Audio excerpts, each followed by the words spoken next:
మనల్ని అర్థం చేసుకునే వారితో మనం ఎక్కువగా వాదించవలసిన అవసరం లేదు.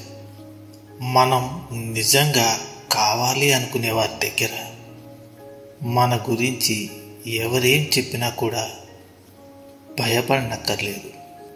అలాగే నిన్ను ఇష్టపడిన వాళ్ళకి నువ్వు సంజాయిషి చెప్పనక్కర్లేదు. నువ్వు ఎంత ప్రేమను చూపిస్తున్నావు అని పదే పదే చెప్పనక్కర్లేదు.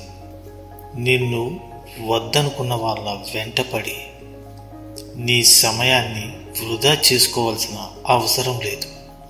నువ్వంటే పడని వాళ్ళకి నువ్వేంటో నిరూపించుకునే ప్రయత్నం చెయ్యనక్కర్లేదు. ఎందుకంటే బంధం అంటే ఇక్కడ ఇద్దరి మనుషుల కలయిక కాదు, వారి యొక్క మనసుల కలయిక. గుర్తుంచుకోండి, ఈరోజు నీది, రేపు నీ కల, వచ్చే నెల నీ భ్రమ. ఎవరు అవునన్నా లేక కాదన్నా ఇదే నిజం.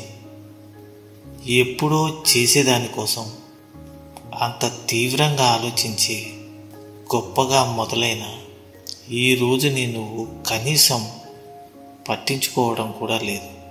ఈ క్షణం నీ చేతుల్లో ఉంది, ఇదే నీ సొంతం. ఈ క్షణాలని వదలకు. ఎందుకంటే రాబోయే కాలం ఏమి తీసుకువస్తుందో తెలియదు. కాబట్టి ఇప్పుడే ఇక్కడే నీ సంతోషాన్ని అలాగే అనుభవాలని మూట కట్టుకొని రేపటి కోసం ఎదురు చూడు. అంతేకాని ఆశలు పెట్టుకోకు. నువ్వు అనుకున్నవన్నీ నిజాలైపోతే నీకు నీ జీవితం లోకువైపోతుంది. అందుకే భగవంతుడు రాబోయే ప్రతి గడియను గమ్మత్తుగా నీకు పరిచయం చేస్తాడు. దానికోసం వేచి చూడు. ప్రస్తుతంలోనే 100 ఏళ్ల ఆనందాన్ని వెతుక్కు. నువ్వు వేసే ప్రతి అడుగులోనూ ఎన్నో భయాలుంటాయి.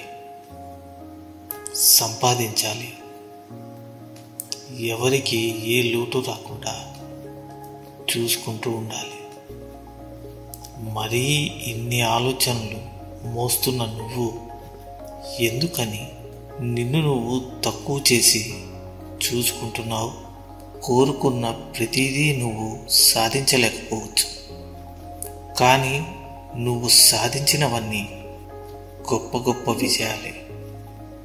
ఈ దినదిన యుద్ధంలో ఒక మధ్యతరగతి కుటుంబాన్ని లాక్కొని వస్తున్న యోధుడివి నువ్వు. అలాంటి నిన్ను దాటేదెవరు? నీతో పోటీ పడేదెవరు? నువ్వు ఒక అడుగు వెనక్కి వేస్తే అది నీ పరిస్థితి వల్ల కావచ్చు. నువ్వు పోటీకి దూరంగా ఉన్నావు అంటే అది నీకు ఉండే గజిబిజి జీవితం వల్ల కావచ్చు. అంతేకాని నువ్వు ఎందులోనూ తీసిపోలేవు, అలాగే ఎందులోనూ తక్కువ కాదు. ఎందుకంటే నువ్వు ఒక మధ్యతరగతి మేలిమి బంగారాన్ని.